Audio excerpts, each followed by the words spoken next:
What's up, guys? Alex here, licensed CPA and Realtor, and I'm over here with Adam. Now, before we get started, my man is young, straight out of college, and I'm loving it. But let me not get ahead of myself here. Adam, why don't you do yourself? Well, do us a favor, introduce yourself. Of course. So I'm Adam Abad. I'm a realtor, Keller Williams Realty Landmark in Bayside, Queens. Like Alex said, I just graduated from college back in May, so almost a year now. Right out of college, I got a job, a corporate job in commercial real estate. Just wasn't my thing. I feel like, I was kind of born into a family with entrepreneurs and, people who kind of did things on their own, and that was more of like the environment I grew up in.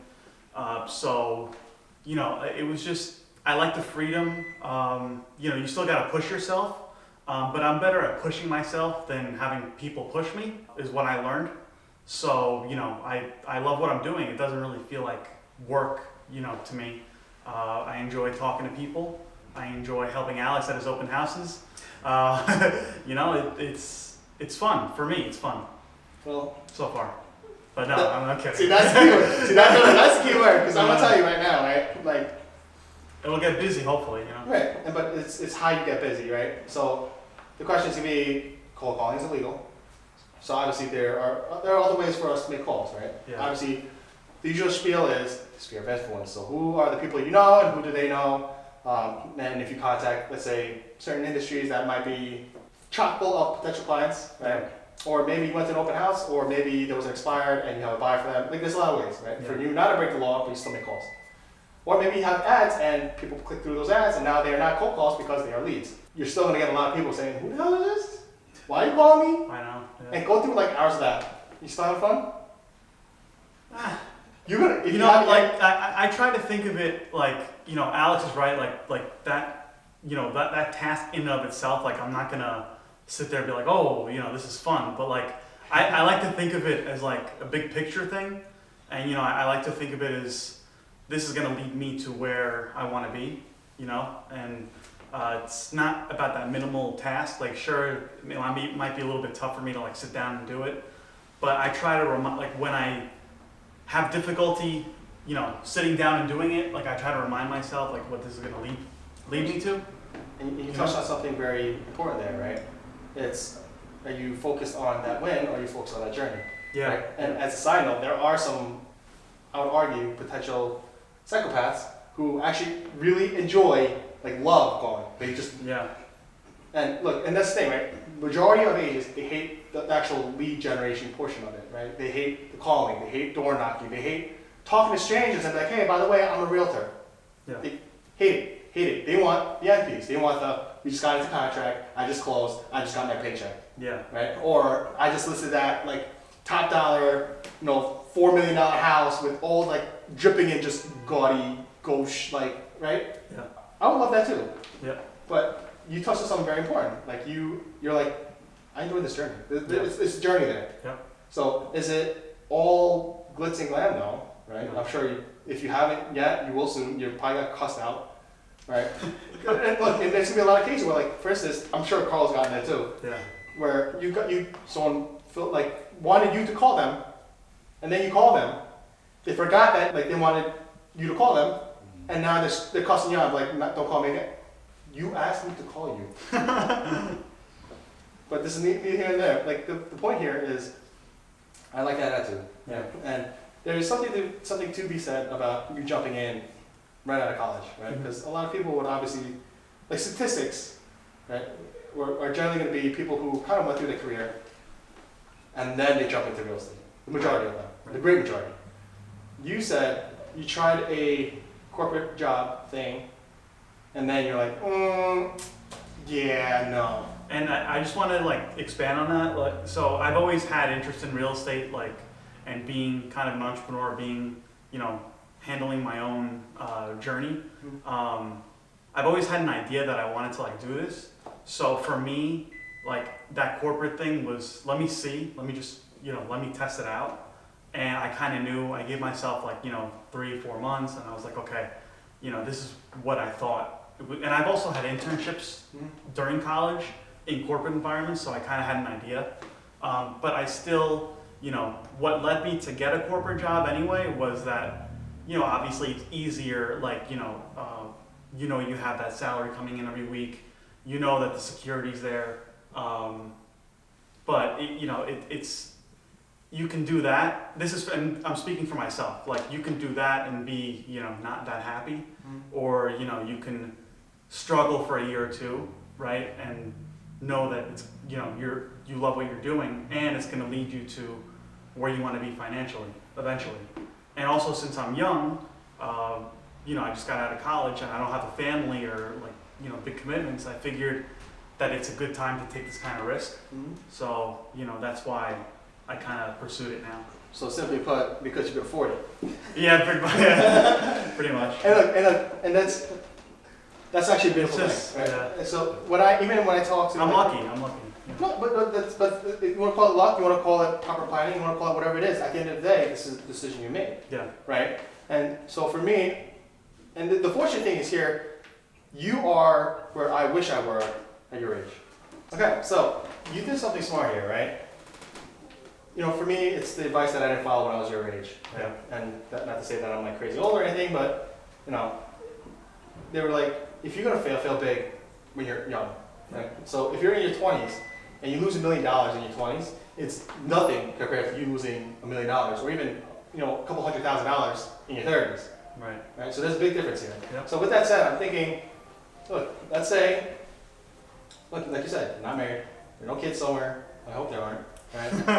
And so in terms of responsibility, right, it's you, yourself, and you. Yeah. Right. And at least for now, Right. it's gonna stay that way. So for me, it's gonna be one of those things, right? Like when I was in my 20s, I kept hearing it, fail big when you're small or younger, because it's not gonna mean anything when you get older, right? Uh-huh. Now I'm in a position where I'm fine making this jump. I'm already in my 30s, mid-30s, and I'm like, I should have done this sooner. I should have done this sooner. So I think you did a really good thing here, right? Look, worst comes to worst, this thing doesn't work out, right? And you go get a job like everyone else, right? So like the thing that I really love about that is, no matter who says what, the thing is, right? You're gonna say that me going out, college grad, starting fresh, was probably the dumbest thing I'm ever gonna do. All right, well, so if this doesn't work out, I just go get a job, like you're doing, and so the worst case scenario is your default. Right. So this is the argument you want to go with, right? That was my thought process. And there's nothing wrong with you giving this a try, right? So we have people in the office that are around your age, maybe a little older, right? And they're killing it. They're killing it, right? I mean, I know you've already spoken to Dylan, probably here and there. Right. But it so happens that, I was speaking with Gloria, and she's like, he's not even the youngest one. There's actually someone who's younger than him, and he's putting up serious numbers. So you should probably go pick his brain. Wow. But, because there is, I know like a lot of people like to have the seasoned, like, veteran agent, right? You've been in the industry for 10 plus years, and it's all well and good, but there are advantages for someone in your age group who could push through. So in your head, you are a young agent, right? So if a potential client were to come up to you and be like, hey, why would I even work with you? You look like, what do you just graduate high school? Like, why would I work with you, right? And what's your response to that? I would really try to tell that person that's asking me that, I would just say, look, go out there and try to find somebody that's going to work harder than me to find you your home or to sell your home, whatever the case may be. I'm just ready, Just ready to go. I'm ready, yeah. Right. Yeah. So, I mean, look, it's an interesting thing that we're kind of going through, because there is that really big push to get into social media, to get into all these other things, and that's also another. I'm sorry to interrupt. That's also another thing. He brought up a good point. That's how I brand myself also, is because like I'm young. We're in this age of like social media. I grew up in it, and I know how to market your house. Like I know exactly what the trends are for people my age and a little bit older. For those first-time home buyers, I know how they look at houses. I know where they're looking. So yeah, that's another thing. I just wanted to add that because that was a good point. But that's the thing, right? I think there's the other side of where operators kind of get through things. I noticed that there are a lot of things that you just take for granted because you're just doing it day in, day out, right? And you just don't think that's a thing. But like you said, there are certain aspects of, and I find it to be a common counter, right? Give me a shot. Yeah. Right? And what I see a lot of agents, because there is a certain level of, I'm going to put my money where my mouth is. right? And obviously there are some agents who are like, no, absolutely not. I want like a full-on exclusive for this time period, and there's no backing out unless there's something terribly wrong.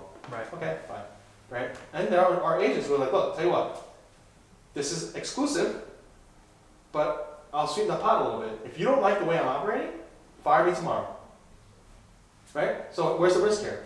All I'm saying is, while I work for you, you're not going to shop around, Right. right? But I want to dedicate my work towards making sure that this is done properly in a way that is suitable, right, and appropriate, right? And if you're not satisfied with the service, fire me tomorrow. Yeah. But no harm, no foul. There's no hard feelings here, right? And there's nothing wrong with that, right? Yeah, I agree. And so I'm curious to see how you go, because there are certain levels of are they going to do it or not, right? And at least from my perspective, there are a lot of people, and I unfortunately sometimes find myself there as well, out of habit of you don't know something and you try to like spin your wheels trying to figure it out, and then sometimes you don't figure it out. You're like, okay, I'll forget. Yeah. Whereas I get a text 9:30 in the evening from an anonymous bot saying, hey, dude, by the way, I got this thing and a thing and a thing and a thing. How'd you get that? Right. Or what is this thing? Right? And unfortunately, that I feel like that's a lost like art almost, right? Because obviously, you know, for me growing up in corporate, there was a certain level of during trainings, like, oh yeah, make sure you ask every question. We're gonna have an open door policy, and then you ask questions, you're like, dude, are you serious? That's it. That's the question you want to ask me. My door's open, but that's the question you want to get the hell out of my office, right? So there's a certain level of do your research, right? But Right, the right. fact that you could actually say, hey, look, I don't understand this thing, and you should. My personal thing, if you don't know, ask, right? Because as an agent, also, there's a certain level of, right, maybe someone wants someone who, like an agent who knows everything, or at least you'll have an agent who's not going to BS you. Mm-hmm. Like, look, if there, most things selling hospital, if you have some random obscure thing, tell you what, I promise you, if I don't know it, I'm going to go find out. Right? Yeah. And I think that for me, this is why, one of the reasons why I'm like, look, are you free this weekend? You have another open house, come through again. Right? Because I would rather that, and this I could be talking out of my derriere here, right? But at least for me personally, I personally like if someone doesn't know, they're gonna go find out. If they don't find out, they'll ask. Yeah. Right? And most of the people that I've met who do exceptionally well in whatever it is they do, like, look, if the guy's gonna look at me like I'm a jackass, then so be it, but I'm still gonna ask the question. If that person doesn't have the answer, I'm gonna go find someone that does. And if they answer enough of those questions, and I have the means to do it, you know what? How would you like a job? Yeah. Right? So that's my soapbox moment here, right? But going forward, you know, what is it that you kind of envision for yourself going? Like, I know there are some struggles here because you don't exactly have a massive book of business, right? So what are you doing about that? Obviously, I just started out. I'm just trying to learn, you know, as much as possible. Mhm. That's why I'm at these open houses. I'm trying to see how you interact with people. I'm trying to see how Carl interacts. I'm trying to see how, you know, other agents do things. I'm Mhm. trying to learn, asking questions. Really, I think that's the number one thing that I'm trying to do right now because in the long run, that's what's going to pay off. Mhm. So that's what I'm focusing on. But obviously, making money would be great. You know. Well, you want to make money, you gotta work. And so, yeah, and sometimes, you know, while you're doing that one thing, it comes. Like, you know, if you have the right intentions, I believe, you know, things come. Sure. Yeah. You know what? I'm gonna give you a pass there because that's almost a non-answer. I'm gonna call you out on that too, right? But you know what? Here's the thing. There is that for me. It's that intent of like you're gonna get there. Right. And one way or another, doesn't matter how. Like you're gonna figure it out. Yeah. The figuring out portion is what matters to me. Yeah. For me, it's not gonna be for everyone, right? So I'm expecting this time next year. If I was to put a number on it, I think you're gonna break at the very bare minimum, 6 figures at GCI. Right? I'll take it. So if you're gonna do, look, here's my thing. Shout out to Camille Gale, right? But you're gonna sit down with Camille and be like, what do I need to do if I want to break 6 figures at GCI? If you haven't done it yet, you better do it. I'm gonna hold you to it now. Right? It's on the internet. This is a promise. Like, right? You're on the hook now. Oh boy, yeah. Right? So Camille, I got if it. you get a call from my boy over here, you'll know why. Thank you in advance. Sorry, I'm gonna go thank you. Right? So now, this time next year, if you had to set a goal, what would it be? And that's not gonna be the GCI number because I just gave you that one. You're not have to hit back at that. I don't know if Carl's video is going before me, but what Carl said, or what you challenged Carl to do, to cap. That's my goal. Oh snap! So okay, okay. That's it. So we're gonna have 2 new cabins this time next year. It's 2 new cabins. Yes. Oh snap! No, All right, I no like doubt. it. I like it. You know what? And here's the thing: it's not unknowable. Uh-huh. Like I'm telling you right now, where if I were to take a guess, the 8-block radius from where you live right now. If you like grinded your nose up, my guess is that you're gonna hit cap. I mean, look, it's the Brooklyn way. If you wanna come to Brooklyn and you wanna do some work here, look, bring it, right? Right. Because I'm like I talked to Carl here, and I'm more than okay taking over Brooklyn, right? It is what it is, right? Yeah. So this time next year, Uh-huh. we're expecting 2 new cappers. I like it. We got it. So, is there anything else that I'm forgetting while we're here? I don't think so. Except maybe plugging me. You know, like That's my Adam goal. Abad, licensed real estate salesperson, Keller Williams Realty Landmark, on Facebook, on Instagram. My Facebook business page is Adam Abad at Keller Williams Realty Landmark. Instagram is Realtor Adam Abad. My phone number is 917-572-0516. And that's. You heard her. Call me anytime. Well, not anytime. I'm sure the man likes to sleep at some point. Yeah. I'll take Young it. blood. I'll That's why he's got it. All right. So, with that said, thank y'all for joining us, and I'll catch you guys on the next one.